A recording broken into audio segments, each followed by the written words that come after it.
Hi folks, welcome back to Stacey Can. Today I am making lemon curd, and homemade lemon curd is so delicious. I don't like store-bought. I never thought I liked lemon curd because I never cared for store-bought, but homemade lemon curd is really phenomenal, and it's quite versatile too. You can use it in cakes and just put it on your toast in the morning if you want, but you can use it for fillings, for like I said, minching cakes, whatever you like lemon curd, just eat it with a spoon. I like that too. Over ice cream, that's fun. The ingredients that you need, before we get to that, go ahead and hit the like and subscribe button down below, that does help. But the ingredients that you need are 2.5 cups of superfine sugar. I'm gonna go over the what you need first and we'll detail that. A half a cup of lemon zest. You wanna freshly zest it. That is optional, but I think it freshens up, gives it a fresher flavor or taste than just without the zest, but it is optional. A cup of bottled lemon juice, 3/4 of a cup of unsalted butter, and you chilled, and you want to cut it into approximately 3.25 inch pieces. 7 large egg yolks, and also 4 large whole eggs. So you're going to need a total of 11 eggs for this. And now, as the little asterisks here are the sugar, superfine sugar. That is just, you can buy baker's sugar, which is what I have here, or you can take regular sugar and put it in a food processor or a grinder for a minute to make it grind it out and make it finer. Do not use powdered sugar. You do not want to use powdered sugar for this. That is not the same consistency, same measurements, etc. It's totally different thing there. You're also going to want to use bottled lemon juice. Don't use fresh lemon juice. The pH changes too much from fruit to fruit in a lemon. So you do need to use bottled lemon juice to make sure that the pH is consistent, and that is great for safe shelf storage. So keep that in mind, which is another reason why when you're using bottled lemon juice, it is nice to use a little bit of the fresh zest there for the lemons, because that does give it a fresher flavor, as mentioned.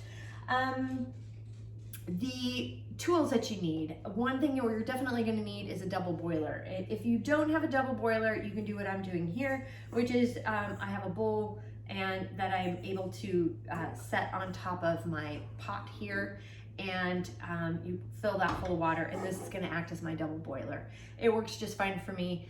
And you just want to make sure that you don't have the water touching the bottom of the bowl here, and just make sure that it sits pretty good. And I'm actually using kind of a bigger bowl because we are going to need to be using a whisk for that. So that's another tool that we will need, is a whisk. And our double boiler, you're going to need a strainer, a sieve of some sort, because we will have to strain out the lemon zest into a bowl. This only makes 3 to 4 half pints, so I'm just using my stock pot that I use to put my jars in. I'm not bringing out the big canner because I just am putting in 3 to 4 jars, so that's plenty for me. You're definitely going to need a thermometer of some sort. I've got 2 different ones. This one can clip on the side, but this is kind of a bowled out one, so it's not super great for that, but you definitely need a thermometer to check the temperature when we are whisking out our curd.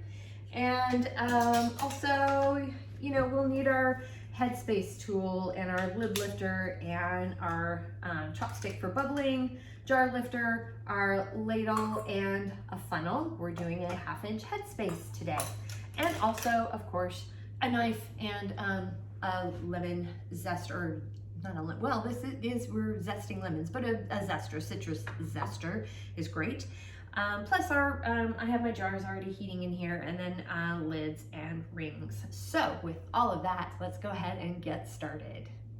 First thing we're gonna do is we're gonna zest the lemons. One thing you can do if you can't find organic lemons is you can take the conventional lemons and pour some hot water over it to kind of clean the outside, and also to take off that waxy film that they put on the fruits for storage purposes, for shipping and things like that. So if you pour some hot water over it, you set it in the sink, pour some hot water over it, you can actually see that the wax kind of melt away, especially on apples. And then you dry it off with paper towels to wipe that waxy residue off. These are actually organic, so I'm just gonna go ahead and just start zesting away. And you wanna get a half a cup. I have the lemon zested, so we're gonna go ahead and put it in, mix it in with the sugar. I got it all stirred up and mixed together, and I'm gonna go ahead and set this off to the side for about 30 minutes while I prep all the eggs and the rest of the ingredients. While I'm prepping the eggs, I've turned the double boiler on to kind of a medium high to get it to a low rolling boil. And I'm separating the eggs. So you want to separate the egg yolks from the egg whites. And we got to do 7 of these.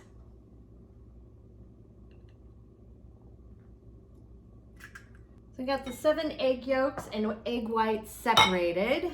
So I'm gonna move these over, and then we're just gonna add the regular straight 4 eggs to the egg yolk mixture. We don't need to separate these.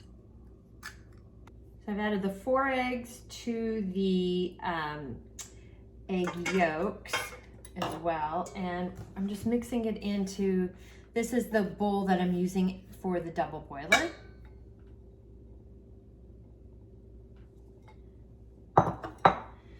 And I'm just gonna whisk it all together. Now we're gonna just slowly add in, this is the sugar and the lemon zest mixture. I'm just gonna add it in little bits at a time. And we're just gonna blend until it's well mixed and smooth, which we're pretty much there. I mean, it still has a little bit of grittiness to it, but it is pretty smooth. And then we add, and you can see there's where all of the zest is. That's what's hanging off of it, is the zest from the lemon. So we're gonna go ahead and gently pour in the lemon juice. And then we'll add in the butter. This is the very cold butter. And we're just gonna go ahead and add that in. And now that we have it in here, we'll go ahead and transfer this over to the burner, where the double boiler, because this is part of the double boiler piece. So you notice we have a gentle boil there in the burner, so we're gonna go ahead and set this on top. You wanna make sure to kind of measure out the water prior to doing this, just so that the water is not touching the bottom of the boiler here. And we're just gonna gently stir until this all gets combined and cooked. And you don't want a rolling rapid boil, you just want a gentle boil until we can get all this heated up and melded together. All the butter has melted, and I'm just gently stirring. And I am taking a quick look here at the temperature, and we're at about 100 and almost 150 degrees. So when it hits 170, we will take it off the burner. I'm not quite at 100, I'm at about 165 degrees, but we're gonna stop now and take this off the burner. The instructions say to continue stirring once you have it off of the burner for another, I don't know, like 5 minutes or so for it to thicken up, but it's already thick. And so I'm gonna go ahead and strain it through the sieve here. So I have my jars heating up in the canner here. It's about 180 degrees. You don't want it to go over that amount, because you can under process the jars. You don't want it too hot, because the food continues to cook in the canner here. And I'm gonna go ahead and we're just gonna pour. I don't know if I'm gonna need the ladle or not. We're just gonna pour until we get a 1/2 inch headspace. Do a quick bubble, just run the chopstick around the edges of the jar and down the middle to remove any air bubbles that get in there. It can affect the headspace. And we will add, I took a little too much out. So we're looking for a 1/2 inch headspace. I'm gonna clean the rim using, I've got some vinegar in here in the bowl to clean the rim. Gonna add our lid and ring, and just fingertip tight, and be careful as you pour it fingertip tight, and just be careful. You want to just lift it up and over and into the canner it goes. I got 4 jars into the stock pot here, but I'm going to measure, and we need to have at least an inch of water over the top of the jars. I don't have that yet, so I'm going to pour in some hot boiling water into the canner, into the pot here, or canner. And so I'm just using the Headspace tool. Now I've got it just over an inch. And I've got the heat up on high, and we're going to cover it, and when it comes to a rolling boil, we'll set the timer. Got a rolling boil, so I've set the timer for 10 minutes for my elevation, and there'll be more information on elevation times next to me, and also down below in the show notes. 10-minute timer has gone off, so I've gone ahead and cut the heat to the canner, or stock pot in this case, and we'll set the timer for 5 minutes to let these jars settle in the canner. That helps with the sealing process. The 5-minute timer has gone off for the jars here, so we're going to go ahead and carefully lift them out. Make sure to open the lid away from your face so you don't get a facial you don't want. The steam is hot. And just carefully lift these out one at a time, obviously. You don't want to tip or tilt. Just make sure that you're going up and over and out of the canner. And check out that color. Isn't that gorgeous? Beautiful buttery, lemony color. And this is how we make lemon curd. A couple of things regarding storage. If you do have the option prior to putting it into the jars, or you can put them in the jars and then put them in the freezer. You don't have to do the water bath processing like we just did. This really lasts about 3 to 4 months as a shelf stable item. Then the curd can then start to discolor. It can also, let's see, what do they talk about? Browning or any separation can occur. So when that happens, you have to toss it. So if you're not going to eat it in 3 to 4 months, you can put these jars in the freezer if you'd like, or prior to putting them in the jars, you could put them in freezer safe, and the jars are freezer safe. So you can put them in freezer safe containers, such as these jars or plastic containers, or whatever you use to store things in the freezer, and store them that way too.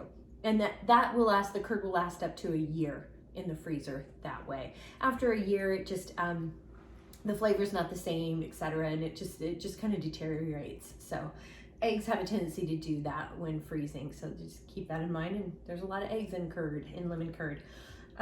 So that is how you make lemon curd. It's pretty simple and easy. The recipe is down below. And while you're down there, please like and subscribe. That does help. And if you have any questions, comments, suggestions, feedback, concerns, by all means, please reach out to me. I'm on Facebook at Stacey Can Can. You can at me on Instagram and TikTok at Stacey Can Can. My website is www.staceycancan.com, and my email is info@staceycancan.com. Thanks so much again for joining me today, and until next time, happy canning.